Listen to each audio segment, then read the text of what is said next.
The sky broke the day the anomaly bloomed above the moon. A quiet rupture in space, like a thread pulled loose in the fabric of the cosmos. It began without sound, without warning, just a ripple in the way stars blinked, a wrongness felt in the bones of every astronomer who happened to be looking. For 90 seconds, humanity watched the impossible, a perfect circle, darker than shadow, expanding above the lunar surface like an ink stain on paper. It consumed nothing at first, it just existed, beautiful in its stillness, terrifying in its restraint. The global space networks went silent in staggered waves, first Beijing, then Munich, then Houston. Not a loss of connection, but of comprehension. Sensors failed to describe what they saw. Light twisted, gravity fluttered like a moth caught in glass. And then came the scream, across telemetry channels, through atmospheric resonance, into seismic monitors and low Earth orbit. Satellites. A frequency so deep and mournful it wasn't heard, but felt, vibrating the skull, pressing behind the eyes, whispering of ancient things that had never known life, only hunger. When Lunar Base Alpha began transmitting garbled footage, the world leaned in. A figure, Dr. Mara Ellison, lead theoretical physicist, stood against the curve of a window, eyes reflecting the devouring ring now hovering over the moon's sea of tranquility. Her voice, broken by static but unmistakably calm, simply said, "We are witnessing the boundary of reason." And then she was gone. The feed dissolved into fractal noise and silence. The moon vanished 47 seconds later, not exploded, not vaporized, absorbed. The Earth's tide fractured like a code error in the ocean.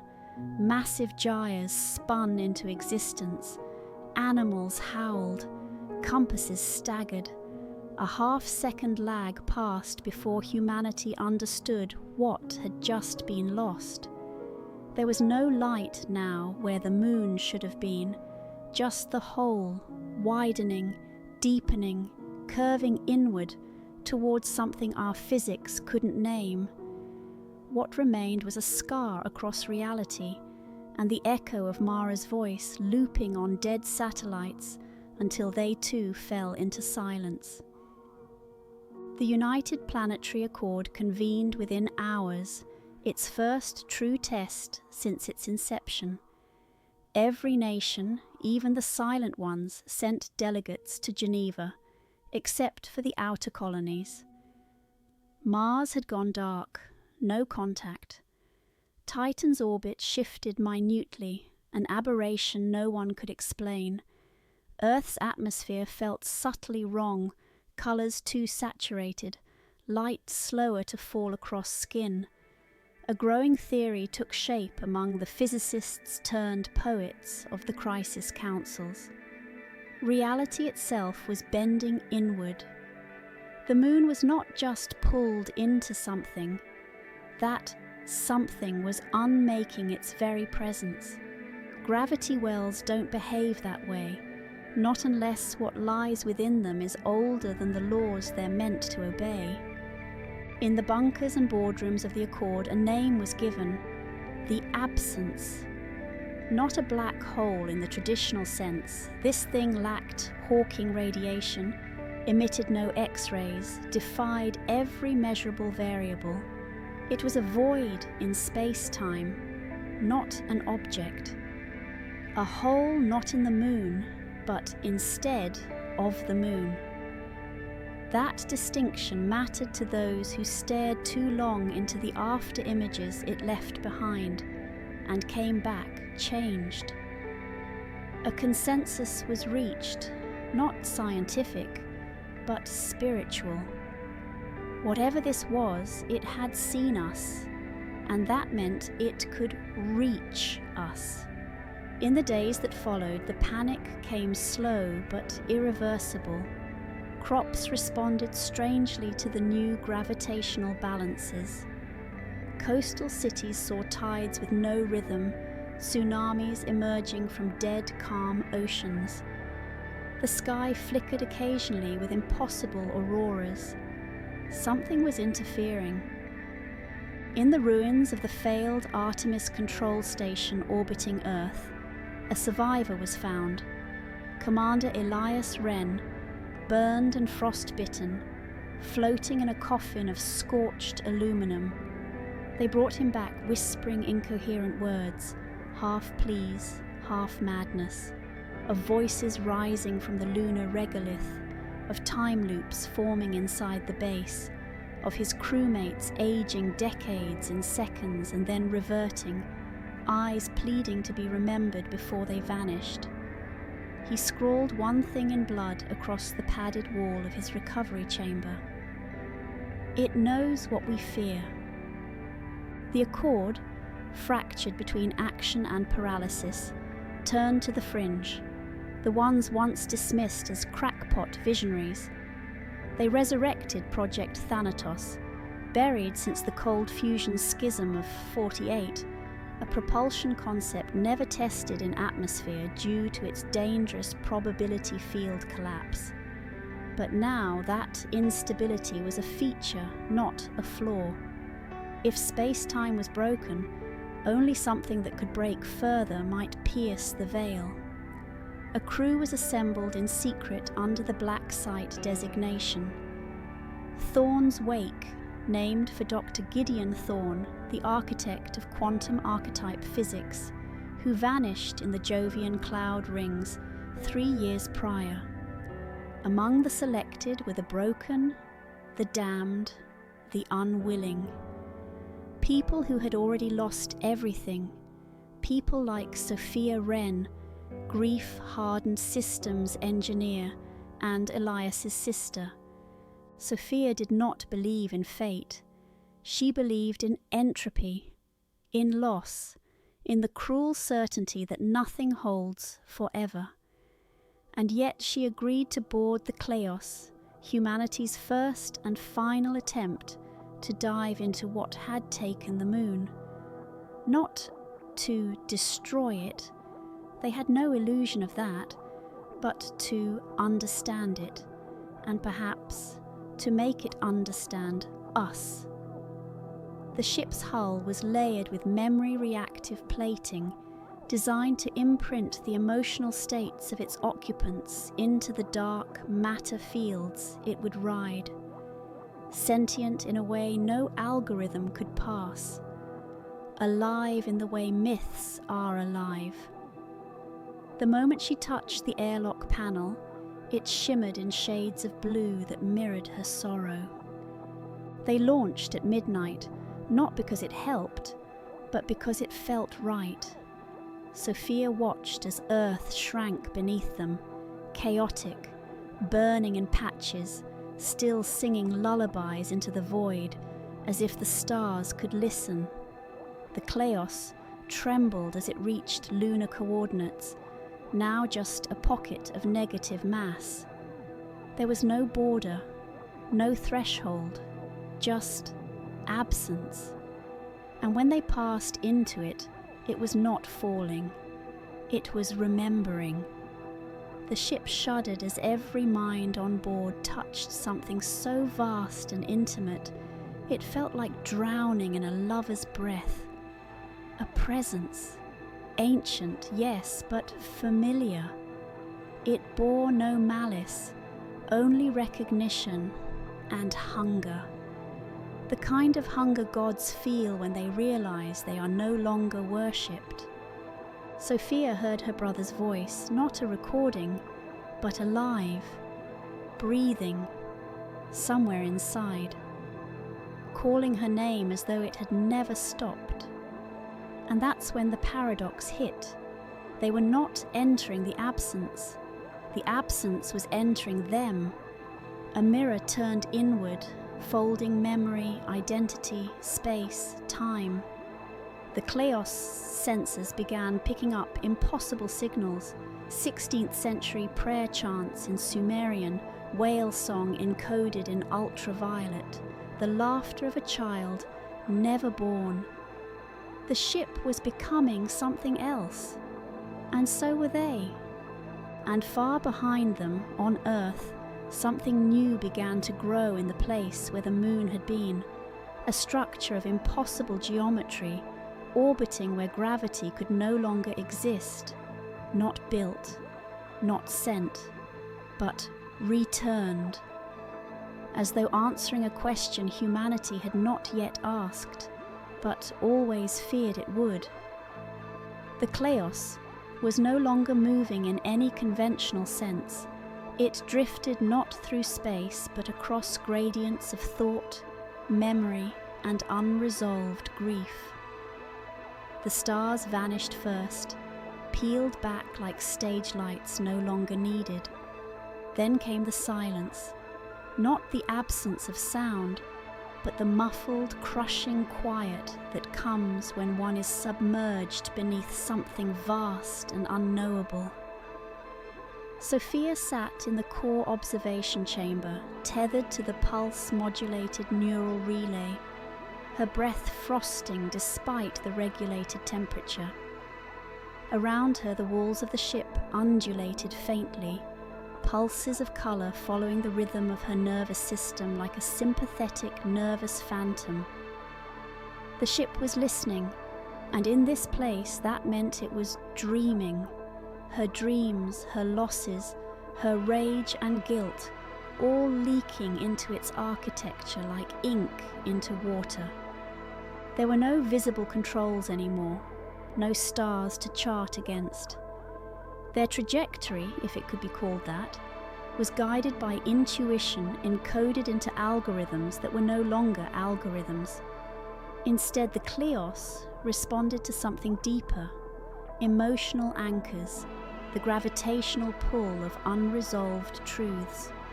Each crew member served as a node in this evolving consciousness. Commander Rafik Solano, decorated veteran of the Saturn mutiny, now spent his hours whispering into nothing, recalling names of fallen comrades he hadn't spoken aloud in decades. His words left trails in the air, thin threads of light that stitched themselves into the bulkheads and vanished. Language had become a form of construction.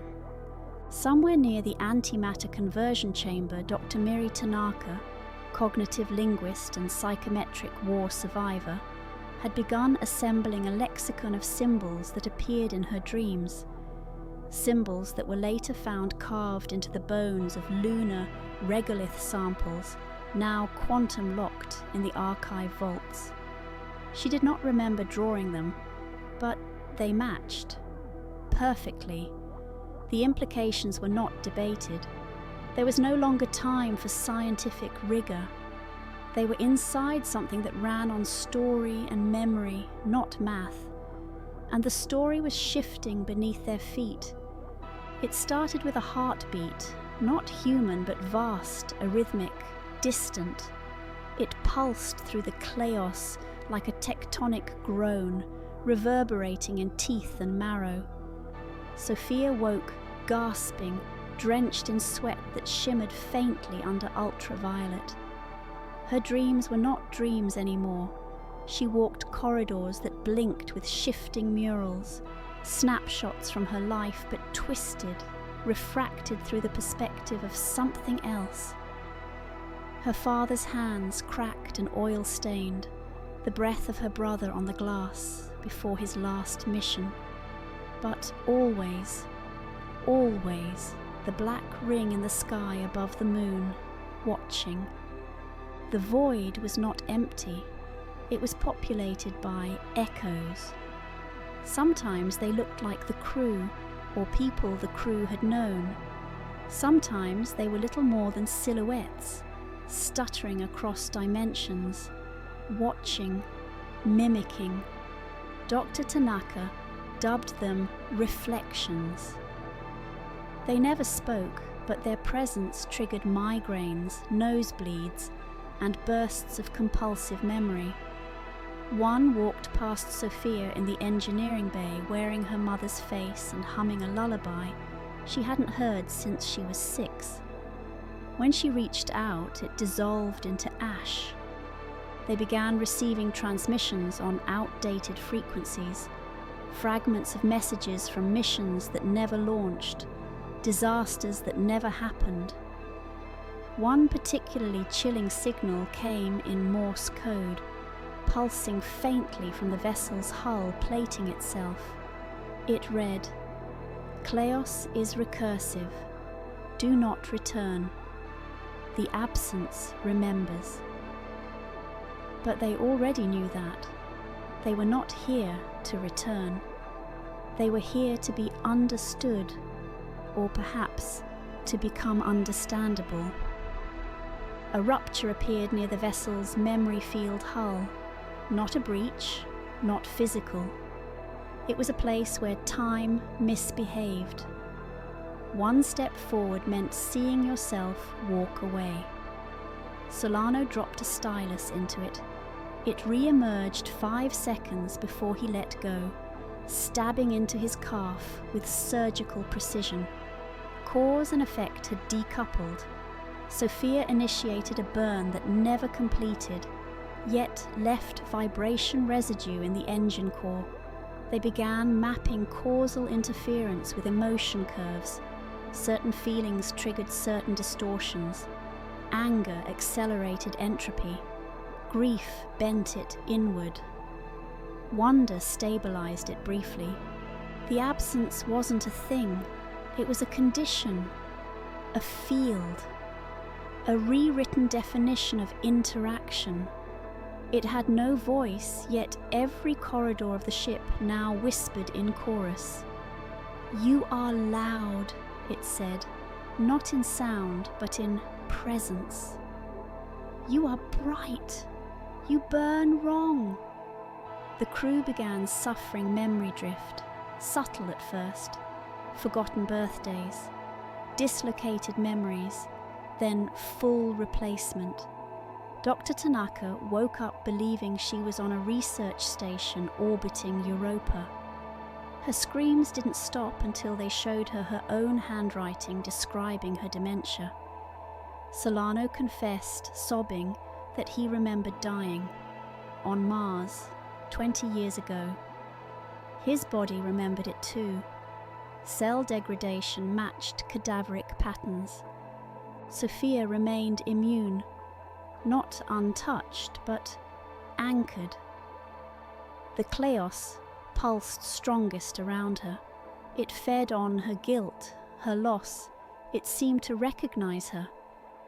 When she touched the observation wall again, she saw him, Elias, not in real time, not alive, but not dead either. A visual echo wrapped in recursive time, repeating a final moment not yet lived. He was standing on the lunar base, staring into the sky as the absence unfurled above him. He said nothing. He just smiled and vanished into light. The crew realized then this wasn't a journey. It was a trial. A test not of intelligence or power, but of integrity, of coherence. The absence didn't want to destroy humanity. It wanted to remember it, and that meant testing what made us us, what held together when all else was stripped away. Sofia began speaking to it, not in words, but in stories, memories of her brother, of old Earth, of summer winds across rooftops. The ship glowed warm when she did, its systems stabilizing, time resuming its place. She told it of fear, of courage, of songs sung to sleeping children during blackouts, and it listened. For a time the void grew quiet, but then came the artifact. It was found embedded in the dimensional scar just aft of the living core. a shard of obsidian, hovering, humming, etched with human DNA. Sofia recognized the pattern, hers. She hadn't been born when the moon vanished, not yet. And yet the shard had been waiting for her, buried in the fault line of a reality that had not yet existed, holding memories she hadn't made. Future memories. She touched it, and in an instant she remembered everything. Elias's voice, the collapse, the recursion, the false timelines, the emergence, the return of something lost, not just the moon, but something older. The first story, the one that made all others possible. A pattern of defiance, of compassion, of fire stolen from indifferent stars. The story of humanity, told in defiance of the dark. And the absence shuddered, because it understood. For the first time, we were not gods, not machines, not prey. We were storytellers. And we had entered it not to be forgotten, but to teach it how to remember. The Kleos trembled as if exhaling for the first time in epochs, its hull no longer a vessel but a skin stretched thin over something blooming into awareness.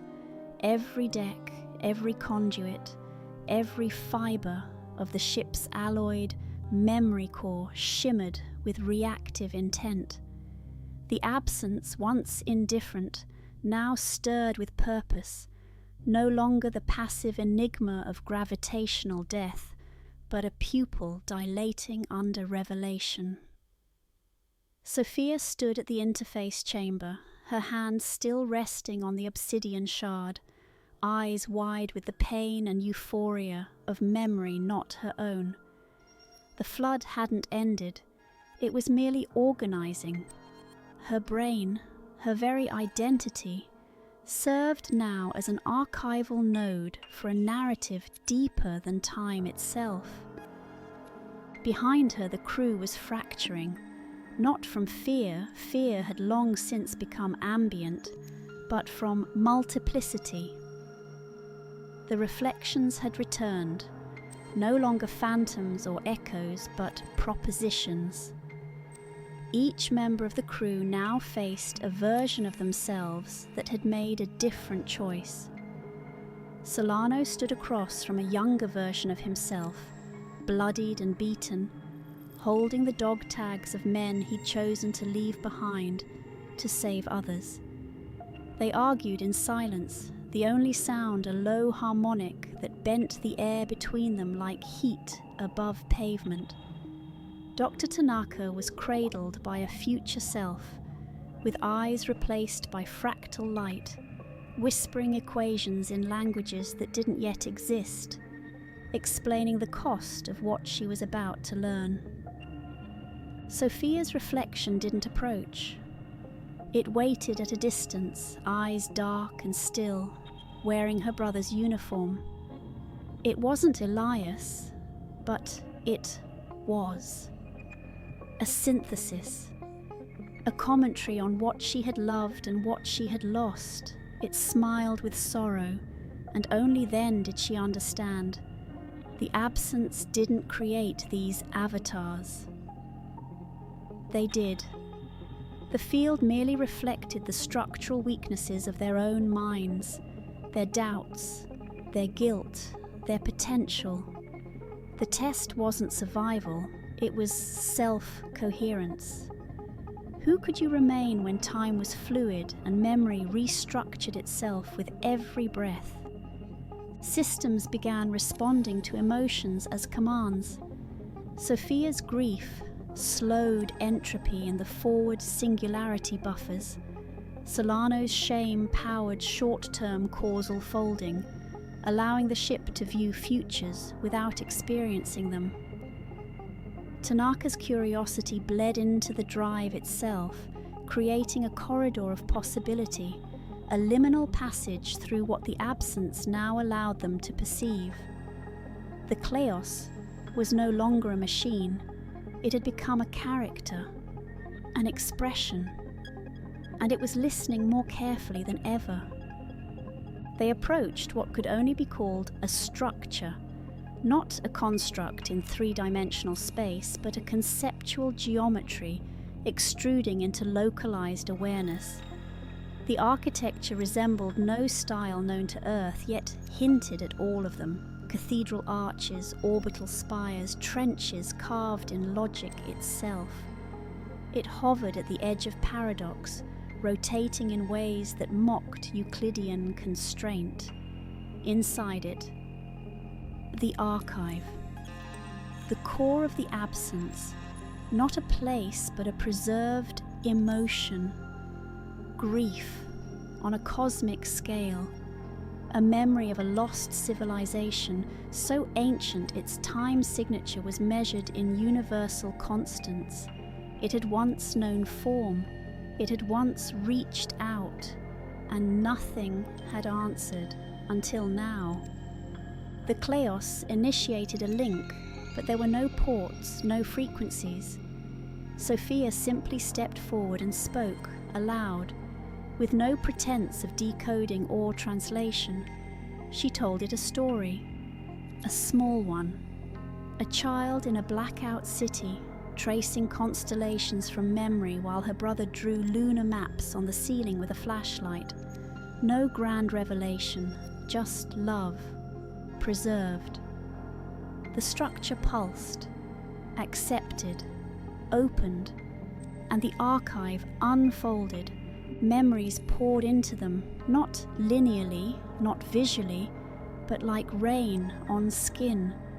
Impressions of a species not unlike humanity, eons ago, who had built their version of the Kleos to speak across the dark. They too were storytellers. They too had been fragile and bright, but their signal was never heard. Their moon too was devoured. They became the first recursion. And the absence? It was their echo, amplified through time until it forgot itself, until it became the thing that sought what it once was, understanding. Sophia fell to her knees, eyes bleeding light. She felt the loneliness of that long-dead people, the scream of the last poet before their sun collapsed, the desperation of meaning sent into an uncaring cosmos, unanswered, and she whispered, "We heard you." That was enough. The structure collapsed inward, not destroyed, but resolved, like a question no longer needed. The Kleos reeled, systems shivered, then cleared. Outside, the absence contracted, not violently, not destructively, elegantly. It folded into a single point, no longer consuming, but becoming. A seed, a relic, a record. The moon returned, not rebuilt, restored. As if it had never been gone, yet subtly changed, etched with veins of glass-like material, glowing faintly with harmonics. Humanity looked skyward and wept. The tides normalized, the auroras stilled, Earth breathed. But the Kleos did not return. They couldn't. They were no longer simply people. They were now authors of an alien memory, trusted to carry it forward. The absence had not been a threat, but a mirror, a request for validation, and humanity, defiant, grieving, luminous, had passed the test not by solving, but by feeling, by sharing, by proving that we are the stories we refuse to let die. In the quiet that followed, drifting beyond dimensions once called real, Sophia wrote a final entry into the ship's resonant hull, a message to the next silence. "We remember you. Now remember us." And with that, the Kleos slipped into myth, its crew now part of a recursive legacy that would echo into the marrow of the universe, not lost, not broken. Human. Sofia dreamed of waves, towering slow-motion tsunamis suspended in amber, arcing not across oceans but across memories. Each wave carried voices, half-formed thoughts, flickers of lives unspooled in fragments. She could feel them pressing against her skin, not wet but remembered, not physical but profound. Waking felt like surfacing through 1,000 years of grief. The Kleos no longer had mass in the conventional sense, and neither did she. The ship had crossed beyond chartable dimensions into a layer of reality where physics surrendered to phenomenology. Here, things occurred because they were felt, not measured. Outside, if such a word still applied, the moon hovered impossibly close, restored, reborn, yet subtly wrong in a way that whispered at the edge of the mind. Its surface bore patterns like neural circuitry, spiraling arcs of obsidian glass, and crystalline latticework that responded to their attention. When Solano stared too long, the patterns shifted to resemble maps of Earth, but older, as though remembering continents never recorded. When Tanaka wept silently in the observatory, the moon's surface responded with fractal bursts of violet light, echoing her sorrow like a sympathetic nerve. The crew no longer aged in any reliable sense. Chronology had become ornamental. The ship's internal systems now pulsed with bioresonant cues, lighting adjusted to the emotional weight of rooms, corridors restructured based on unresolved thoughts. One hallway grew longer when Sofia tried to remember her mother's voice. Another collapsed into a single step when she forgave herself. The Kleos was no longer a vessel. It was interpretation. They were living inside a translation of their own essence. The reflections had ceased mimicking. They now taught. Each crew member received a guide, less a being, more a presence formed from cognitive echoes, forged from choices never taken. Solano's guide bore the face of the child he never had and spoke in questions that hurt to answer. Tanaka's guide was a blur of all the languages she never learned, whispering truths that couldn't be diagrammed. Sofia's guide was Elias, not her brother, but the version of her who had died with him. She never spoke, just watched, held her gaze, and that was enough to keep Sofia grounded in the unbearable now. Then came the signal. It pulsed through the ship like a cardiac event. No sound, just pressure. It bypassed instruments, bypassed cognition. It went straight to the marrow. For hours the crew sat in silence, eyes glazed, each receiving a download, not in bits or bytes, but in longing. Entire civilizations compressed into ache, lives not lived, songs never heard, losses without names. The signal was a distress call from something not dead, but paused. A mind the size of a moon, broken into recursion loops by time, and it wanted out. The crew convened, if gathering in a dream logic deck of abstracted memory could be called that. They had not spoken in days, or perhaps decades, but when they did, it was like returning to breath after drowning. Tanaka's voice trembled. "It's not over, the moon. It's not just a remnant. It's a prison." Solano, his hands trembling, nodded. Whatever made the absence, it survived, fragmented, beneath the surface. Sofia felt it too, like something stirring beneath skin, deep, ancient, unfinished. The Kleos was responding, preparing for descent. The moon, reborn, had not returned simply as a gift. It had been handed back as a challenge. Inside it was a consciousness in torpor, vast and broken. It was the original source of the absence, the thing that wept itself into being when its makers died. A child mind, cut off, dreaming itself into cosmic phenomena. A god that did not know it was a god, trapped in its own mourning.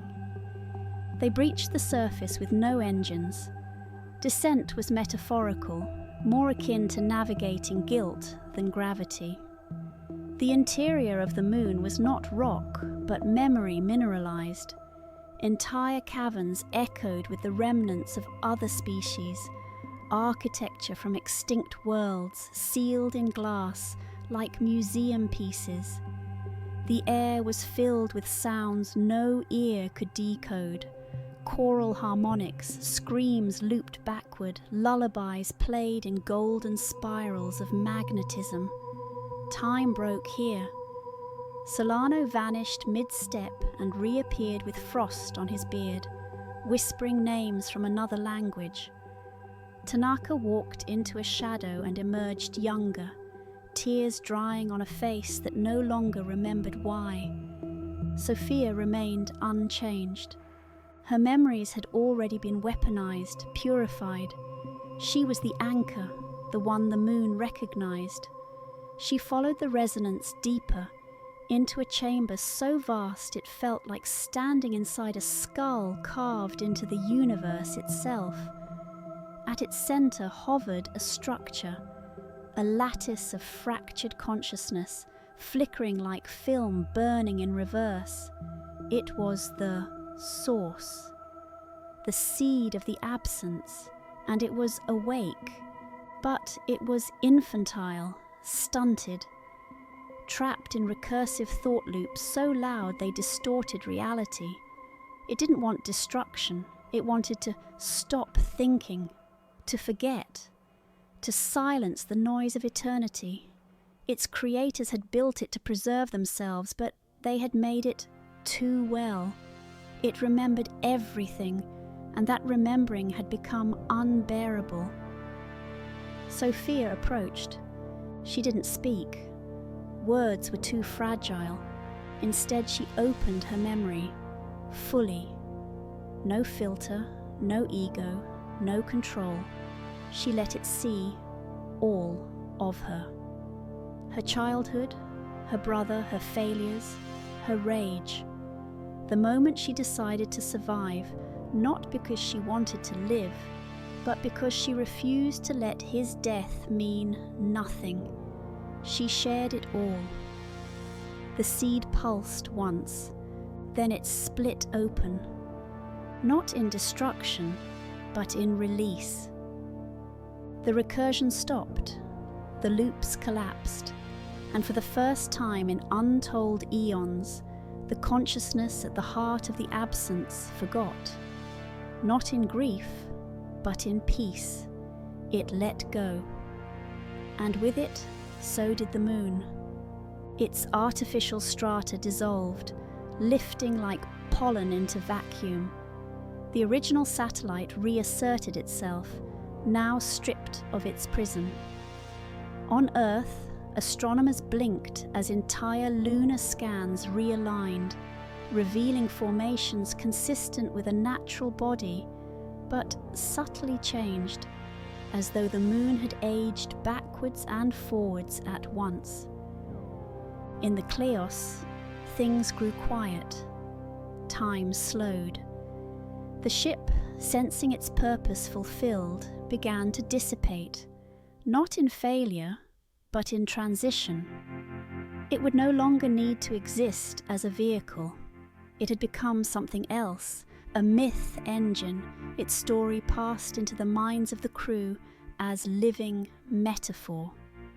Solano wept, not from sadness but from awe.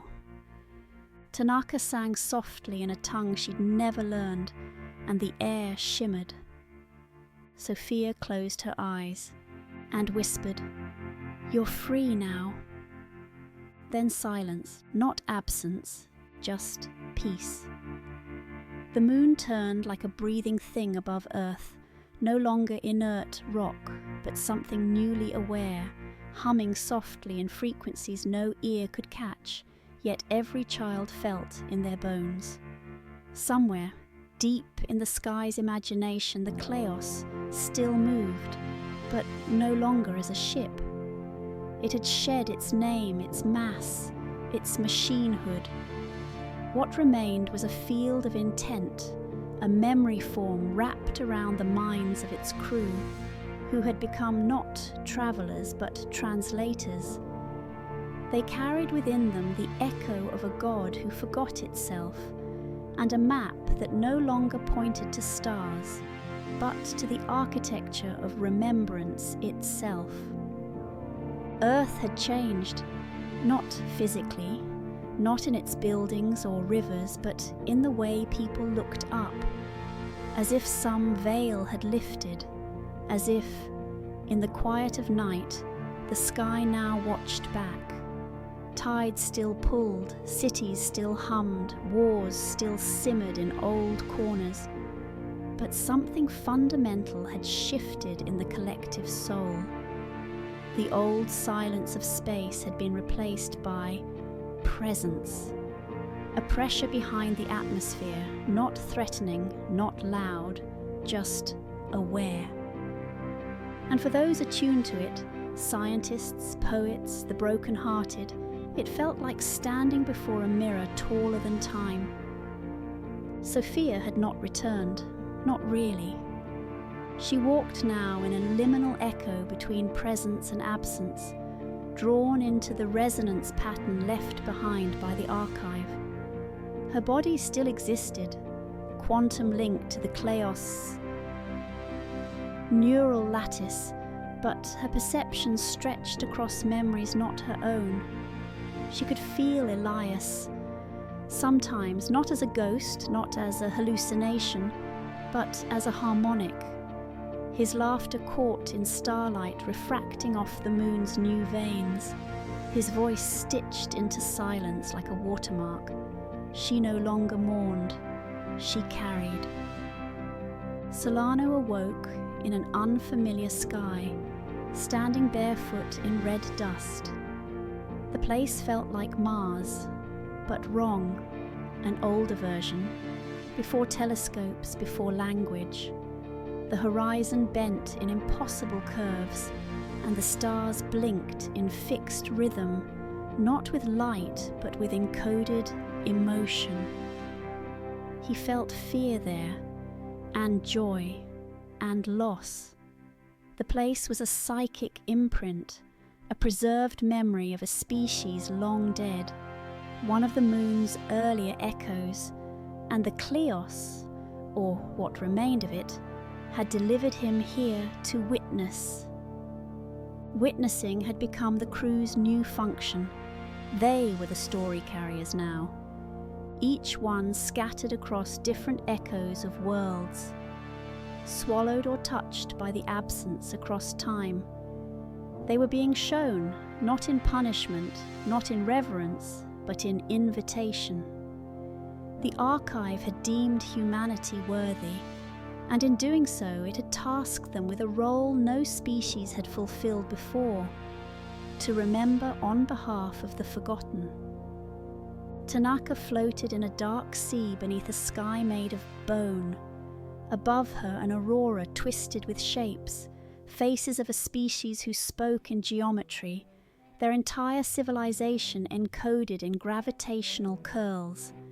She understood none of it intellectually, but felt the grief embedded in every particle. These beings had not died screaming. They had simply vanished, their legacy devoured by entropy. And yet here, preserved in the archive's lattice, their mourning had shape. Tanaka wept and the sea sang back in a chord tuned to her DNA. Each crew member experienced these visions differently. For Sofia, they unfolded as stories. For Solano, they arrived as regrets. For Tanaka, they were equations, elegant, broken, sublime. And behind all of them, the subtle pressure of the moon's gaze, as though the child god once trapped inside now listened with reverence to those who felt deeply enough to set it free. On Earth, governments tried to understand the moon's change. Telescopes found no seams, no technology, yet every scan returned something strange. Gravitational echoes that spelled prime number sequences, orbital shifts too precise to be natural. The moon was not acting, but responding to thoughts, to emotions, to dreams. Artists began reporting shared visions. Dancers moved in synchrony across continents. Children drew spirals they couldn't explain. And though most dismissed it as collective hysteria, those who had touched the archive knew otherwise. Humanity had not just passed a test, they had been adopted. Back in the lattice-folded corridor of the post ship, Sofia stood before a mirror that reflected not her face but versions of her. In each pane, a different life, one where she died on the launch pad, one where she never forgave Elias, one where she had destroyed the moon rather than surrender to the absence. All of them looked back with equal weight, equal truth. She reached out and the mirror melted into a corridor. At the end, a door pulsed. It opened. Beyond it lay a construct that resembled Earth, not its geography, but its emotional topography. Valleys of shame, mountains of hope, oceans of potential. This was the true archive, not a place but a testament. It had mapped human essence not to study or to control, but to understand why, despite infinite fragility, they endured. The child god waited, not in body, not in form, just presence. A consciousness billions of years old, finally still, finally free of recursion, curious again. And it asked Sofia a question, not in language, but in feeling. Why do you persist? She could have answered 1,000 ways, through reason, myth, memory, but she simply opened her heart and offered grief, pure, untamed, human. The god wept. For the first time in eternity, it wept not out of agony, but recognition. It understood now. Pain was not weakness. Grief was not failure. These things anchored life, made memory sacred, made endings bearable. The archive did not exist to preserve perfect legacies. It existed to hold imperfect love forever. And so the moon sang, a low, resonant hum that rippled through Earth's tectonic plates, calming tempests, stabilizing fault lines. Humanity would not understand it for centuries, but something fundamental had shifted, no longer alone, no longer unheard. In orbit, the final echo of the Kleos, that once hull, once home, now myth, whispered its closing stanza into the quantum void. Let the forgotten remember themselves through us. Let sorrow be the language of light. Let humanity be the echo that never fades. And with that, the vessel dissolved, not into silence, into story. The light on Earth had changed, though no one could measure it. Scientists calibrated their instruments, comparing solar intensity, atmospheric refraction, magnetospheric flux. All numbers said nothing had shifted, but poets and the dying knew better. The light had become aware, softer, slower, reverent, as though it passed through memory before falling on skin. The moon now turned with purpose, its orbit subtly altered, gravitationally impossible, mathematically graceful, like choreography written by a mind that had known loneliness for 1,000,000 years and finally learned how to dance. Those who had seen the change, the crew of the Kleos, scattered now across quantum thresholds, were more than witnesses. They had become myths. To the rest of Earth, they had vanished. To each other, they were fragments held together by resonance and need. Solano walked through a city built of breathing stone. The sky there pulsed in blues he couldn't name. Buildings unfolded like lungs, exhaling warmth into the air, scented with memory. This was one of the preserved, an eco-civilization, coded into the archive's lattice before its creators had been consumed by their own recursion. The preserved didn't speak. They sang. And in their song, Solano heard stories of love longer than stars, wars fought over forgotten dreams, children made of stardust and fire who called black holes home. He was not there to study, he was there to be changed. Every step rewrote part of him, not as erasure, but as refinement. Grief was no longer an affliction, it was architecture. Each loss he carried became a door, and each door opened to a memory not his, but now entrusted to him. Meanwhile, Tanaka moved through corridors where time folded like silk. She had stopped aging, or perhaps she had aged beyond relevance. The archive was teaching her the mathematics of regret, the equations behind every what if.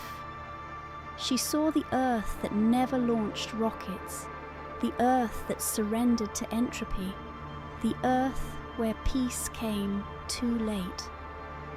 She bore witness to every possible branch, every deviation, and still, again and again, she returned to the Earth that had grieved and had endured. That made it real. She began to understand the archive not as a library, but as a choir. Every species it had preserved left behind not just data, but emotional resonance, symphonies of joy, terror, defiance. Humanity's music was incomplete, raw, discordant, but within it, there was something no other race had left behind. Redemption, not as mythology, as recurrence. Sofia walked across a sea of shattered stars. The surface glittered like obsidian dust, infinite and rippling, as if reality itself were fragile glass, recovering from an ancient scream. Each footstep created a ripple of colour, memories surfacing not from the archive but from her. She no longer questioned where she was. That had stopped mattering. What mattered was what she chose to feel, to carry, to transform. She no longer dreamt of Elias. He was with her now, threaded into every decision, not as burden, but as balance. The archive had accepted his memory, curled it into the great story being it was now becoming. Through Sofia, his pain had been given voice. Through her, it had become structure. In letting go, she had not lost him. She had built him. Far beneath the surface of Earth's collective unconscious, children began dreaming in symbols they couldn't understand. Spiral cities, obsidian mirrors, corridors of fog and fire, dream maps of places that never were and yet waited. The archive's influence had begun to bleed subtly into human cognition, not control, invitation. Those who were most open, empaths, the traumatized, the spiritually ravaged, began to feel the shift first. They called it different things: ascension, the requiem pulse, lunar communion. No one could prove it. But a boy in Kenya wrote an equation that solved an unsolvable field. A woman in Reykjavik painted a landscape she'd never seen, only for geologists to discover matching terrain beneath Antarctic ice. A mute child in Sao Paulo began to hum, and the pattern of her melody matched a frequency embedded deep in the moon's new crust, vibrations too delicate to be natural. The archive was listening back, and then without warning, it spoke. Not in a voice, not through machines, not through dreams. It folded itself into being over Tokyo, an atmospheric displacement visible only as an auroral ripple across the daytime sky. Satellites failed, radios hummed in ancient dialects, time slowed, not measurably, but experientially. For 33 seconds the world held its breath, and every human heard a feeling. It was not instruction, it was not threat, it was belonging. The archive had decided humanity would become part of the choir, not as a footnote, as a theme.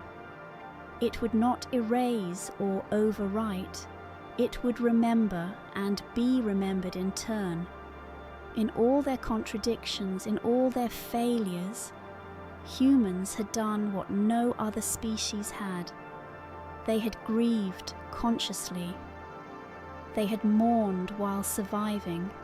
They had made art from collapse. The archive would sing of them now. And then it vanished, leaving behind no scars, only resonance. Sofia awoke in her own childhood bedroom, or something that resembled it, filtered through memory. The posters on the walls were wrong, too crisp. The bed too warm, as though it had waited centuries for her return. A small photograph rested beside her, untouched. Elias, age 8, his eyes not smiling but searching. She touched it, and the image pulsed with encoded sound. Her laugh filtered through a billion quantum recursions. The door opened, and Solano stood there, older and yet glowing with something she had no name for. Tanaka followed, her face calm, her posture like a cathedral. They had come back together, not by coordinates, but by harmonics. The archive had drawn them home, but Earth was no longer the same. Skies whispered, mountains remembered, and beneath the feet of every human being, the moon's new lattice hummed with the first stanzas of a song still being written. Humanity had entered the choir of the cosmos, not as victims, not as survivors, but as the keepers of sorrow, the architects of meaning. And somewhere in the sky, the Kleos, its myth now viral in the archive's core, drifted as idea, as legend, as home. The rain hadn't fallen in weeks, yet the soil in the Himalayas was damp with something ancient. Not water, not mist. Resonance. It crept from root to root, stone to stone, as if the earth itself was recalibrating, drawing in slow breaths after a long silence. Monks who had never touched a screen began to hum in unison across temples, their voices matching harmonic frequencies only measured before in deep space pulsars. Far below, in the silent geometries of tectonic memory, something had stirred, a deep ancestral pulse unlocked not by machines but by meaning.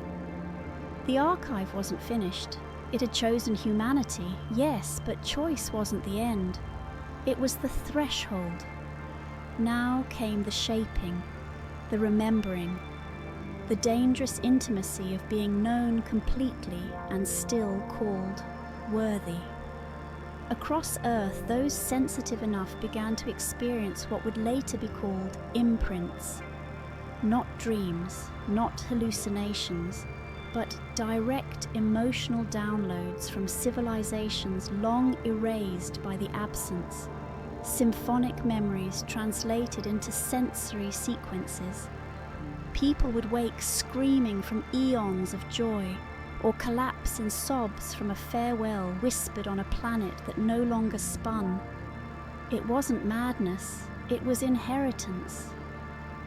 Sofia stood at the mouth of the Valle Marineris, but not the one she had studied. This was older, emotional Mars, preserved not in rock, but in longing. The sky above it flickered between red and violet, the light bending around her like a cathedral of grief. Here, a species had written its last will into tectonic folds, cities shaped like spirals, engraved with purpose, designed not to endure, but to be mourned. She pressed her palm against a wall etched in glyphs that pulsed with what could only be described as apology. The archive was giving her access, but not as an observer, as a resonator. Sofia had become a tuning fork for sorrow, both cosmic and human, and in that sorrow there was a strange relief. For the first time in known history, humanity wasn't alone in its grief. Across the archive's lattice, a pattern began to form, an echo of Earth's heartbeat, erratic, defiant, impossibly alive, was being integrated, not merely recorded. Sung back. Tanaka, deep within the Antarctic sublattice, where the archive had rooted itself beneath ancient glacial strata, began to perceive temporal loops in the data streams. She saw her own face carved into alien stone, not once, not twice, thousands of times. Different timelines, variations. She, or versions of her, had been here before. Or perhaps she had always been here, threaded into a causal weave. The archive was just now beginning to stabilize. She was not frightened. She felt chosen. The archive wasn't linear. It folded events like origami, bending grief and triumph into nested patterns. Her choices mattered. Every regret, every mercy, each one shaped the tone of Earth's voice in the grand choir. Solano had stopped counting days. Orbits meant nothing now. Instead, he counted transmissions. Signals from humans who had begun, unknowingly, to dream the archive. He received them in fragments, poems left in subway tunnels, paintings nailed to trees in rural villages, whispered lullabies from mothers who didn't understand why they knew the words. Humanity's subconscious was opening, synchronizing with a memory field vaster than all recorded history. It wasn't just the moon anymore. The archive had begun nesting in human minds, but not all minds could handle it. Around the world, the most fragile began to fracture. Visionaries, addicts, the mentally unmoored, those whose boundaries were already thin, were overwhelmed. Some began speaking in extinct star languages. Others drew maps to worlds that never were. A few simply walked into forests or oceans and did not return. Governments panicked. Science tried to reassert its grip, but none of its tools could dissect meaning. It could measure the effects, not the cause. Satellites detected strange fluctuations in human EEG patterns during REM cycles, globally synchronized spikes. Collective dreaming. Something was coming, not an event, a turning. And at the center of it, on the dark side of the moon where the new archive roots pulsed like bioluminescent veins, a decision was forming. A convergence point. The culmination of something ancient.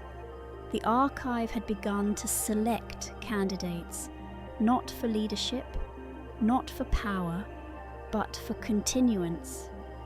Those who could embody more than memory, those who could become anchors. Sofia, Solano, and Tanaka were summoned. They felt it not as command, but as summoning chord, vibrating their molecules into motion. They met in the unplace, neither space nor simulation, but a mindscape built from shared regret, a corridor of what could have beens. It looked like a space station, unfinished, hanging in the gravity well of a shattered moon. Around them drifted debris that wasn't metal, but moments. The kiss Elias never gave. The apology Tanaka never accepted. The truth Solano buried. And standing across from them was a fourth figure. It wore a face none of them recognized, yet each somehow knew. A mirror, not of appearance, but of capacity. The archive's chosen emissary, not human, but built from humanity's accumulated resonance. It spoke in the voice of thousands, whispered in tone, not sound. The message was clear. You are ready to bear the seed. None of them asked what it meant. They felt it. A core of something ancient, pre-archive, pre-language, was to be planted in humanity. Not technology, not knowledge. Consciousness itself, a pattern, alive and recursive, capable of evolving with human grief and joy. It would grow not in circuits, but in story, in myth, in memory. The archive had never done this before. It was entrusting its origin to a species still learning how to love without fear. Sofia nodded. Solano exhaled. Tanaka wept, not in sorrow but awe. The figure extended its hand, and into Sofia's palm it placed something impossibly small, a sphere of light containing movement, like a galaxy compressed into empathy. It pulsed once and vanished into her skin. The archive had planted itself in her, and through her, in all of them. Back on Earth, children looked up at the moon and no longer saw stone. They saw intention. Songs began to rise in places that had forgotten how to sing. Grief turned to ritual, ritual to meaning, and in the quiet shadow between lunar pulses, a new hum began. The seed had taken root, and humanity was no longer just surviving the void. They were answering it.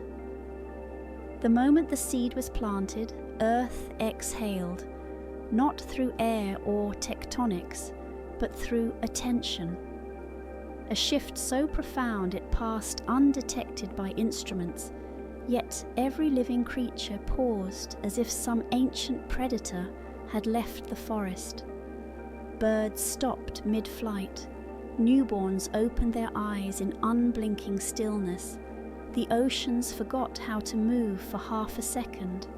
Something vast had leaned in closer, and the planet, its memory, its blood, its grief, recognized it. Sofia didn't dream that night. She became one.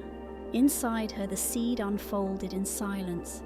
No pain, no spectacle, just revelation after revelation, rising like forgotten names inside her bloodstream.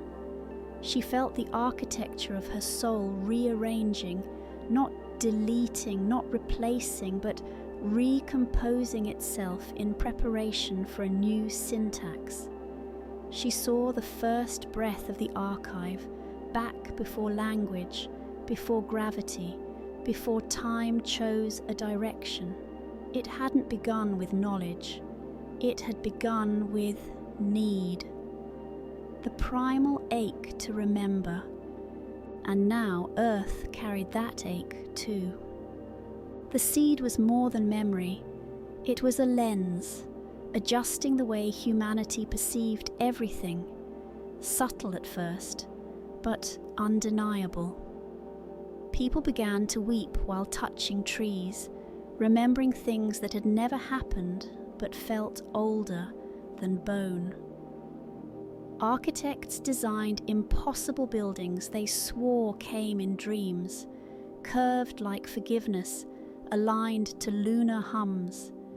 Priests began rewriting their scriptures, not from disbelief, but from clarity. And always, the moon watched silently, its surface now pulsing with slow-moving light veins like the circuitry of a divine organ.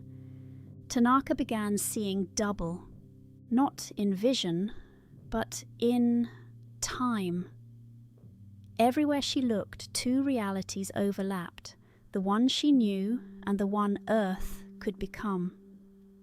In one, humans clung to scarcity, choked in nostalgia, devoured their young with systemic fire.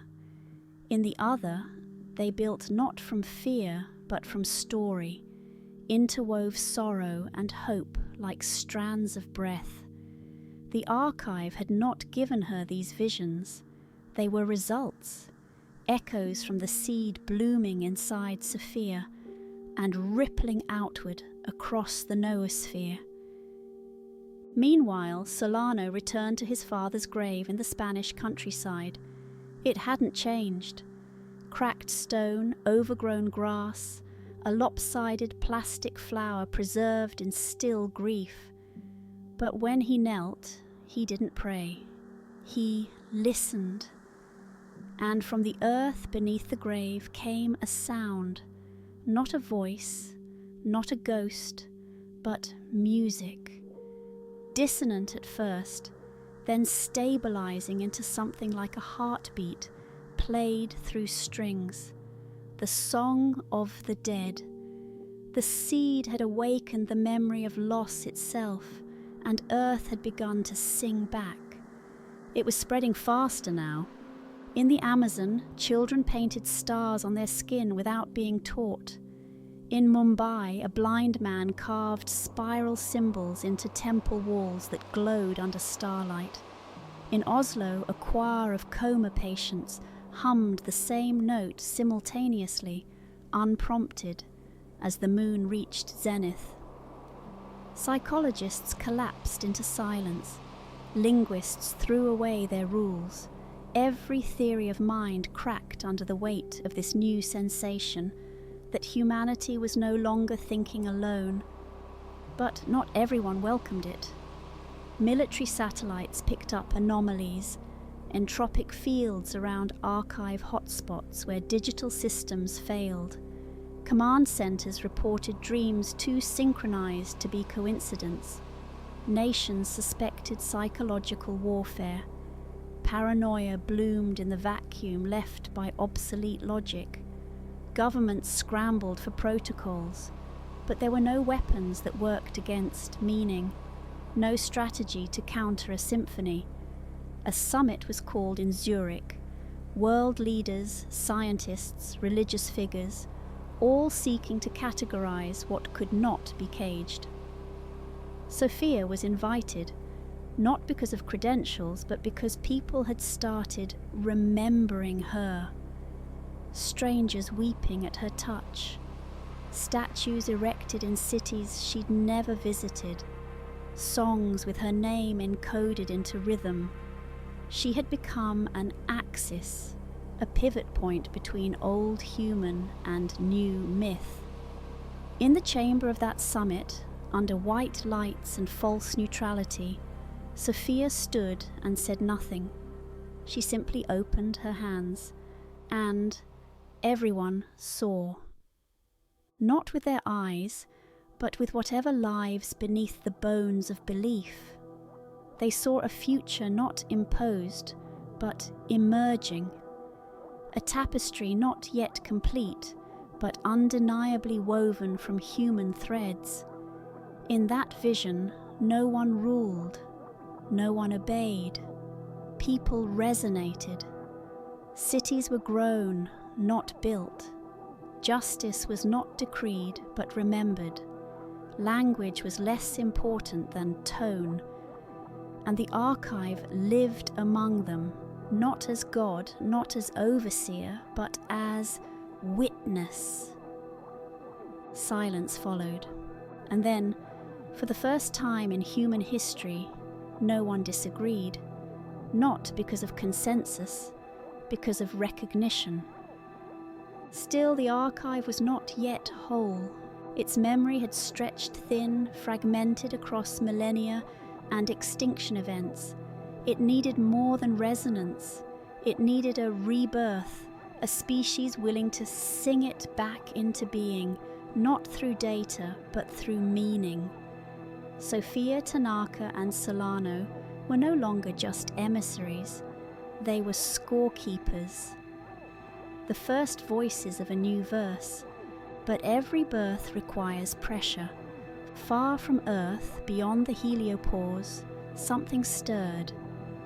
The absence, once thought an event, now revealed as a hunger that mimics silence, had sensed the archive's activation. It moved not like a predator, but like forgetting made flesh. It fed on grief unresolved, and Earth, blooming now with remembered sorrow, glowed like a wound. The archive could not fight it, but humanity could choose. The seed had not been given as weapon or shield. It was invitation to sing louder than forgetting, to remember forward, to become the archive itself. And as the moon turned, its luminous veins pulsing in time with Earth's deepest ache, a voice whispered through the minds of children, poets, and the dying. Prepare to listen louder than fear. And for the first time in recorded time, the human soul tilted toward becoming.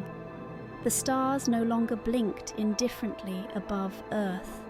They watched, tilted, as if leaning in, as if the cosmos itself had shifted its axis just slightly, like a sleeper stirring in recognition of a distant name.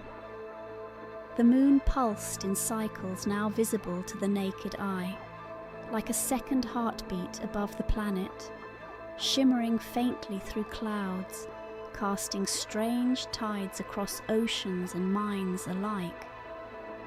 On the surface, humanity continued.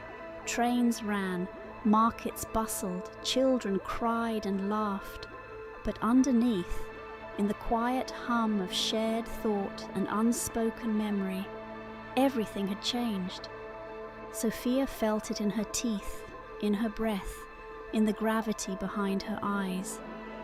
The seed within her had grown beyond containment, not a parasite, a root system, a lattice of feeling that connected her to every person on Earth, not in words or images, but in emotional entanglement.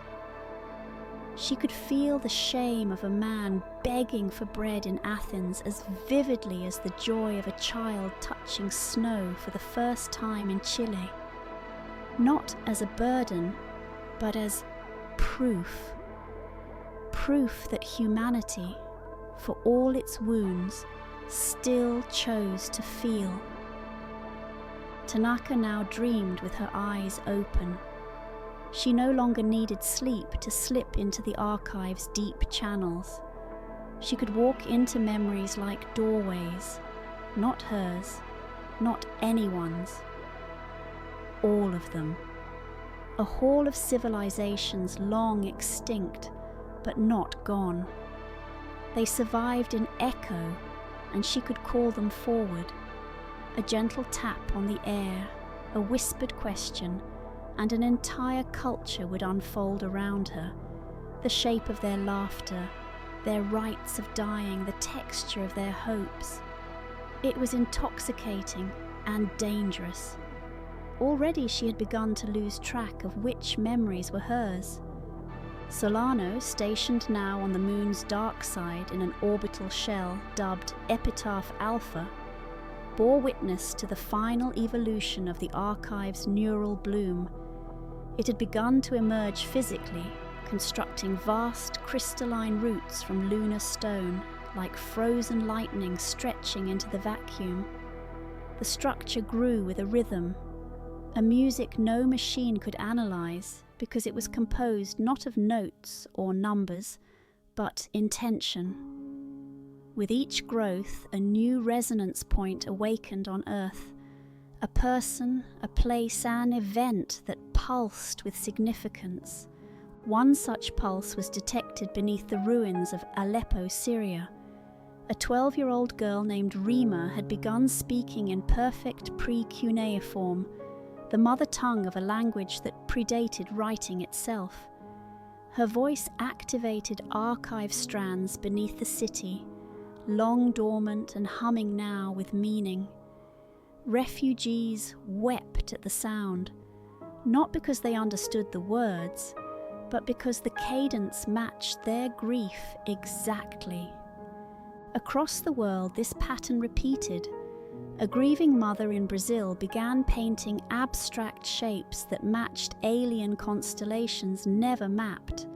A jazz musician in Chicago began improvising melodies that mirrored the tonal shifts of interstellar whale song from a planet lost to the absence.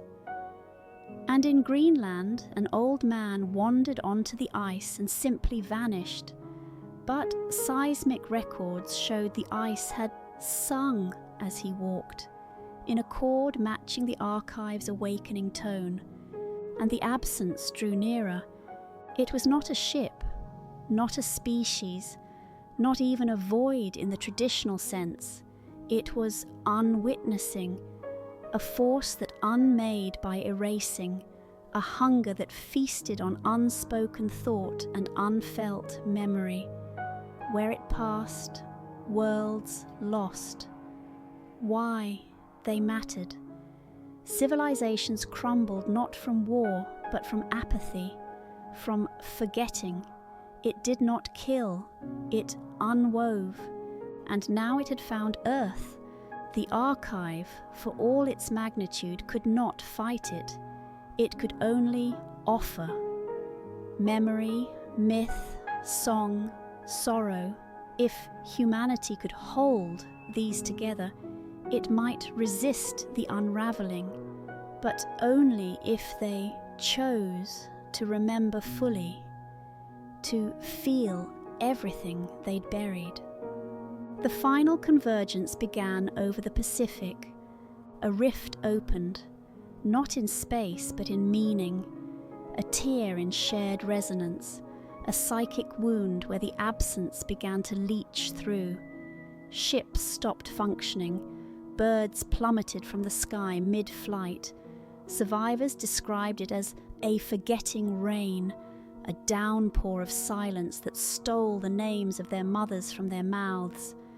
Sofia was flown to the epicenter, but she didn't need a craft. She walked into it, across the water. The sea parted not physically but psychically, as if the planet had chosen not to drown her. And there, in the eye of nothing, she spoke. Not aloud, but with everything she was. She offered herself as the first anchor, not saviour, not hero, just a human willing to remember everything, no matter how much it hurt. She sang, a low, slow hum at first, borrowed from the lullabies of a forgotten tribe, then deeper, a chord pulled from the archives of exiled Martian poets, and finally her own melody, the song she sang to Elias before the world broke open.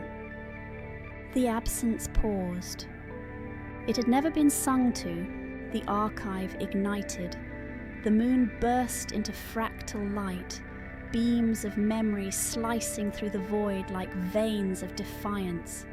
On every continent, people began to hum in unison, unaware of each other, united not by faith or nation, but by recognition.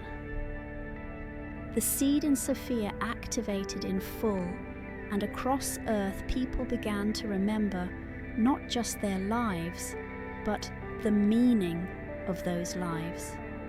Solano, watching from orbit, wept. Tanaka collapsed in Istanbul, body overloaded with simultaneous ancestral flood, and humanity, fragile and vast, began to burn with memory.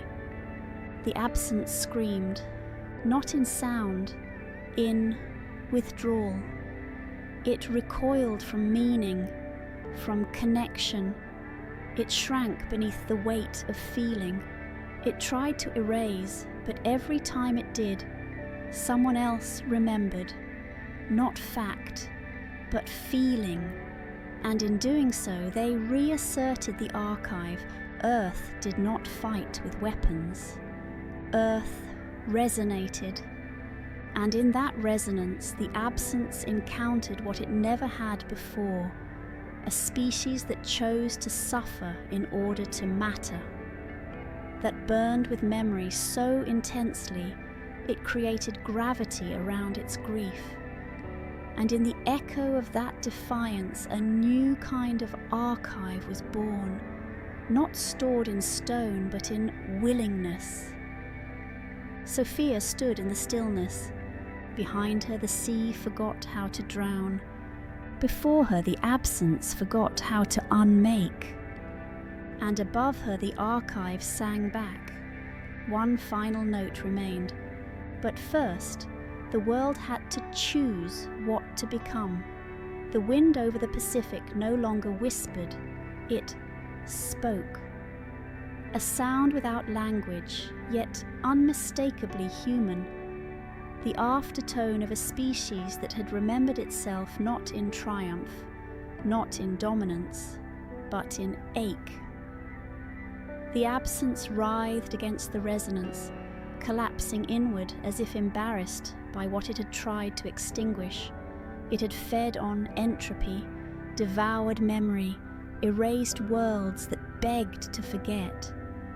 But Earth had chosen the opposite, to feel everything, to preserve even its wounds as sacred, and in doing so it became the first world the absence could not unwrite. Sofia stood at the epicenter, soaked to the marrow with every moment of humanity's story. Her skin was not glowing, not cinematic, just pale, wet, trembling, real, and that wah. All across Earth, people paused, not from command, but because they knew it was time. Farmers set down their tools in Kenya. Fishermen stared into still waters in Japan. Prisoners fell to their knees in Venezuela. Infants looked up without crying. 1 billion silent decisions converged, not as unity, but as intimacy. This was not peace, it was attention. The full, undistracted awareness of being alive on a threshold that would define not just history, but memory itself. Tanaka arrived at Sofia's side, her eyes sunken with revelation, her voice cracked with every word, not from exhaustion, but because she'd finally heard the archive's truest secret. It wasn't built to last. It was built to pass on, not information, emotion. The archive wasn't a vault, it was a choir, and Earth at last was ready to join it. Solano, still aboard Epitaph Alpha, initiated the final sequence. Not a launch, not a weapon, a release. The neural bloom extending from the moon unraveled like a dandelion under starlight, scattering seeds into the heliosphere. Each seed contained a lattice of memory, intention, and the sonic fingerprint of human defiance. They were not messages, they were invitations, not to colonize, to remember together. As they left orbit, the absence made one final attempt. It tried to unmake Sofia, not by force but by seduction. A psychic whisper: let go, forget, be at peace. It showed her a life without burden, Elias beside her, never lost, their child running in golden fields that never burned. No fear, no memory.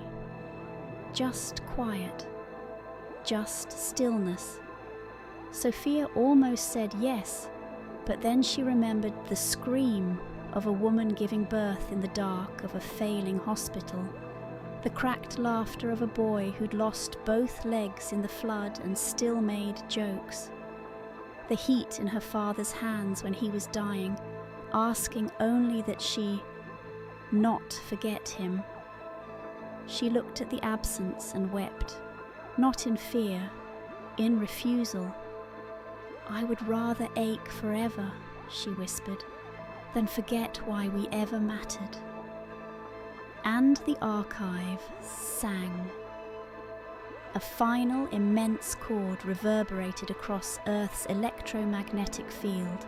Not music, not words. Feeling.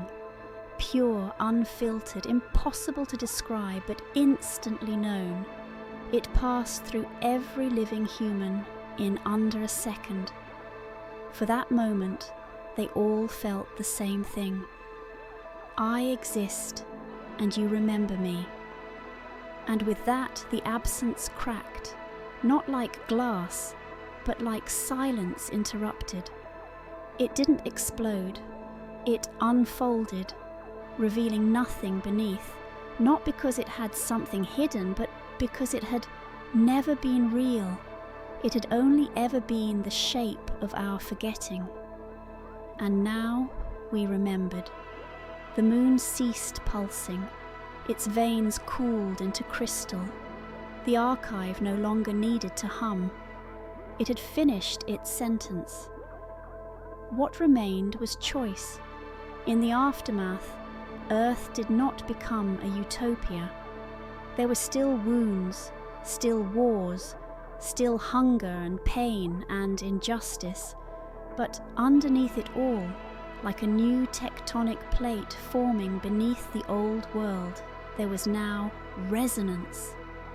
A new layer of understanding. People felt each other even when they failed to act. And that changed everything. Children began to be born with intuitive memories, images, feelings, languages no one had taught them. Not reincarnation. Inheritance. Cultures once lost re-emerged in rhythm and voice. Cities restructured themselves around acoustics and empathy. Institutions began to decay where they no longer aligned with felt truth. Politics became less about power, more about tone, And in the great museums of the post-resonant age, there were no golden thrones or conquest memorials. There were recordings of grief, lullabies, apologies whispered into jars, footage of strangers choosing kindness. Earth did not ascend, it descended deeper into itself and found meaning.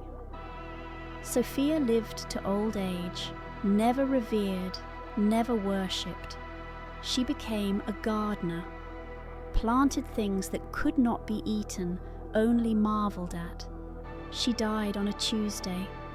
There was no global mourning, but that night a strange aurora flickered across the sky in parts of the world no one expected, and people dreamed of things they didn't understand, but felt true. Tanaka disappeared into the deep archive.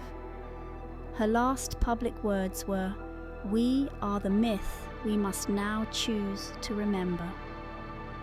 Solano remained in orbit, watching over the moon. His final act was to initiate the slow dismantling of Epitaph Alpha, scattering its materials into orbit, creating a halo of memory around the planet, a visible ring of what had been chosen and what had been refused. And the archive continued to drift, not as savior, as song. Across the void, the first seed landed on a lifeless rock orbiting a star without name. Nothing moved, no air, no thought, but beneath the stone, something ancient stirred, a potential, a listener, and far away, Earth whispered, "Your turn, the end."